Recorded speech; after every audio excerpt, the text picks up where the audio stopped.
कल 20 देश के जवानों ने देश की सुरक्षा के लिए अपने प्राण न्यौछावर किए और मैं कोई दुख व्यक्त नहीं करूँगा। मैं उन पे गर्व का अनुभव करता हूँ कि हमारे देश में ऐसे जवान मौजूद हैं जो देश की सुरक्षा के लिए मर मिटने को तैयार हैं।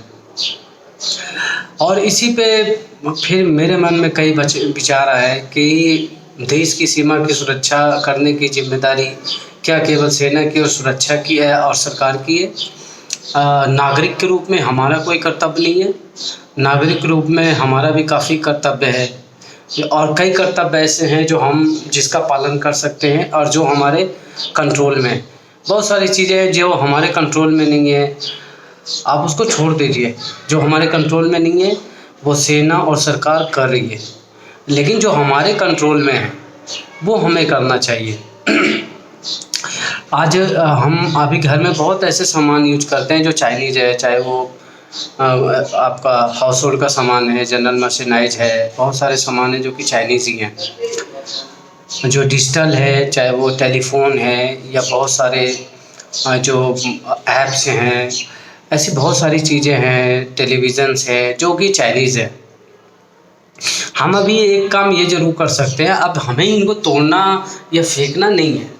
हमें अभी ये करना है कि जिसका हमारे पास अभी ऑप्शन अवेलेबल है, अभी तक जो हमने ख़रीद लिया ठीक है, लेकिन अब जब हमारे साथ उसके रिश्ते ठीक नहीं हैं और ये आगे एक ऐसा स्टेज पे अब चला गया है देश जहाँ इनसे अब हमारी लड़ाई कभी ख़त्म नहीं होने वाली है। क्योंकि चाइना का जो मेंटेलिटी है और जो उसकी विस्तारवादी नीति है और जो जिस तरह से वो अपने आसपास के देशों को, जिस तरह से नेपाल को हमारे अगेंस्ट खड़ा किया है और जिस तरह से पाकिस्तान को, क्योंकि ये पैसों का पहले कर्ज देकर इस तरह से अपने आसपास के देशों को अपने कंट्रोल में लेता है और वो फिर अपने मन के मुताबिक इन देशों को भारत के खिलाफ इस्तेमाल करता है। भारत की साउथ एशिया में जैसे जैसे उपस्थिति बढ़ती जा रही है, चाइना उससे बिल्कुल तिल मिला गया है। भारत का अभी तक बॉर्डर पे कोई इंफ्रास्ट्रक्चर नहीं था। जब से मोदी गवर्नमेंट आई है 6 साल से इंफ्रास्ट्रक्चर के काम पे ज़बरदस्त तरीके से काम हो रहा है और चाइना इससे बिल्कुल तिल मिलाई हुई है। पिछले की सरकारों ने इंफ्रास्ट्रक्चर का कोई काम नहीं किया था। अब जिस तरह से इंफ्रास्ट्रक्चर का काम चल रहा है, चाइना उससे बिल्कुल ही परेशान है और वो एकदम चाहता नहीं है कि भारत ये निर्माण करे। ऐसी स्थिति में चाइना हर तरह से कहीं ना कहीं भारत को परेशान करने की नीति अपना रहा है।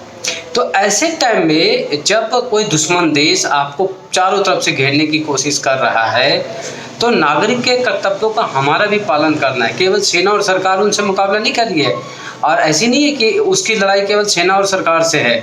चाइना की लड़ाई आपसे भी है और हमसे भी है। वो केवल सेना और सरकार से लड़ने की लड़ाई नहीं है, आपकी भी जिम्मेदारी है, आपको हमको भी उनसे लड़ना है। तो ऐसी स्थिति में हम ये कर सकते हैं कि हम जो आगे से परचेज करें। अब आप में से बहुत लोग कहेगा कि सर सीधे सीधे सरकार को हर जगह बैन कर देना चाहिए, सारी चीनी कंपनियों को बैन कर देना चाहिए। तो बहुत सारे अंतर्राष्ट्रीय नियम कानून ऐसे हैं जो कोई भी सरकार इस तरह से नहीं कर सकती। आप याद कीजिए, जापान में कोई अमेरिकी कंपनियों पे कोई प्रतिबंध नहीं है, पर वहाँ अमेरिकी कंपनियां बिजनेस नहीं कर पाती है। क्यों? क्योंकि अमेरिका के लोग, चाइना के, जापान के लोग कुछ खरीदते ही नहीं है। जो भी वो मेड इन यूएसए देखते हैं वो खरीदते ही नहीं है, वो अमेरिकी सामान को खरीदते ही नहीं है। आप उम्मीद ये करके बैठे हैं कि सरकार अनाउंसमेंट करेगी और हम आराम से बैठे, हम कुछ भी ना करें। सरकार कई चीज़ों का नहीं कर सकती अनाउंसमेंट और नहीं बोल सकती है। आपको भी इतनी समझदारी है, सबको पता है, बोलने की क्या जरूरत है। सरकार बोले या ना बोले, उसकी आपको दिख नहीं रहा है कि बॉर्डर पे क्या सिचुएशन है। कल 20 जवान हमारे शहीद हुए, उन्होंने अपना बलिदान दिया। आपकी क्या जिम्मेदारी है? आपकी हमारी भी तो जिम्मेदारी है ना, आप अपनी जिम्मेदारी भी निभाओ। मैं बार फिर मैं उसी चीज़ पे आता हूँ कि आज की डेट में हम बहुत ऐसी चीज़ें हैं जो इस्तेमाल करते हैं, तो जिसका ऑप्शन अवेलेबल है, जो भी जैसे आप जीएम जनरल मर्चेंडाइज खरीदने जाते हैं, चाहे वो हाउस होल्ड के सामान है, क्रॉकरी खरीदते हैं, तो उसमें आप ये कोशिश कीजिए कि दूसरे देशों के या और इसमें सबसे पहले आप देखिए कि अगर मेड इन इंडिया है, जो भारत की कंपनी है, भारत में बना हुआ सामान है, उसको पहले परचेज करने की कोशिश करें। कभी भी इन विदेशी कंपनियों को प्रायोरिटी मत दीजिए, पहले भारत की कंपनी को प्रायोरिटी दीजिए, और उसके बाद अगर उस सेक्शन में अगर अपने देश की बनी हुई कंपनी नहीं है तो वैसे देशों का परचेज करें, खास करके चाइना या पाकिस्तानी अगर है या हलाला ब्रांड है, बिल्कुल वैसे प्रोडक्ट को ना खरीदें। किसी और देश का बेशक आप खरीद लें, क्योंकि अगर इनका हम खरीदते हैं, इनका हम परचेज करते हैं, तो कहीं ना कहीं हम ऐसे देशों को हथियार खरीदने में कंट्रीब्यूट करते हैं जो हमारे अगेंस्ट ही वो इस्तेमाल करेंगे।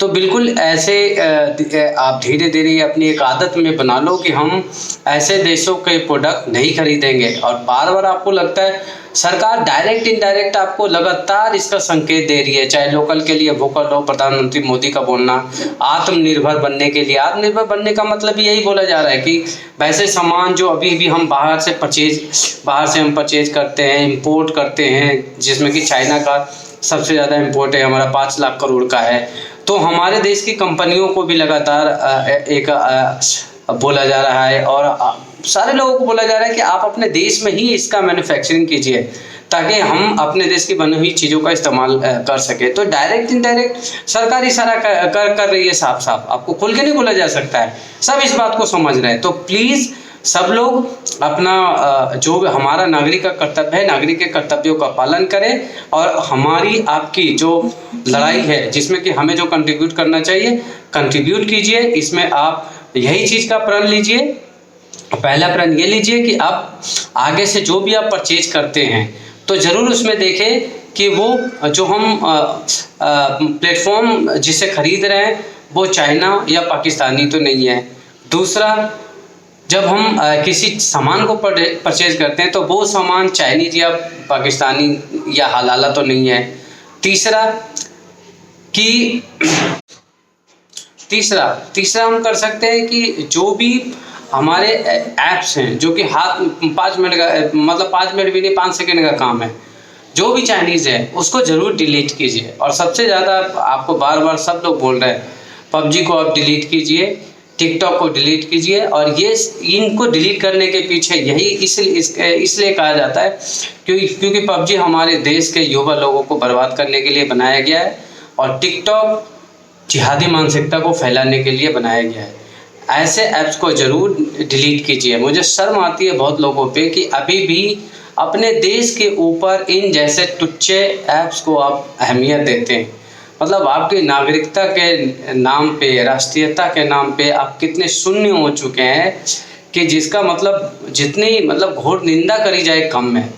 आज भी बहुत लोग जिन लोगों ने जो मुझे सुन रहे हैं और उनके मोबाइल में अगर इस टाइप के ऐप्स हैं तो आप मान के चलो कि आप चाइना की मदद कर रहे हैं, और वो वही गोली का इस्तेमाल हमारे देश के सैनिकों पे कर रहे हैं। आपको लगता है सर क्या होगा, इससे क्या हो जाएगा, ये 2 ऐप मैं कर दूंगा, उससे क्या हो जाएगा डिलीट करने से? बहुत सारी चीज़ें जो आपके कंट्रोल में नहीं ना, मत सोचो उसके बारे में। अरे आपके अंदर आप जो कर सकते हैं आप तो वो कर नहीं रहे, लेकिन दूसरे के बाकी सारी चीज़ें आप ध्यान देंगे, मत गिनाओ। उसको करने के लिए सरकार, बहुत सारी लोग हैं जो कर रही है, सेना है जो कर रही है।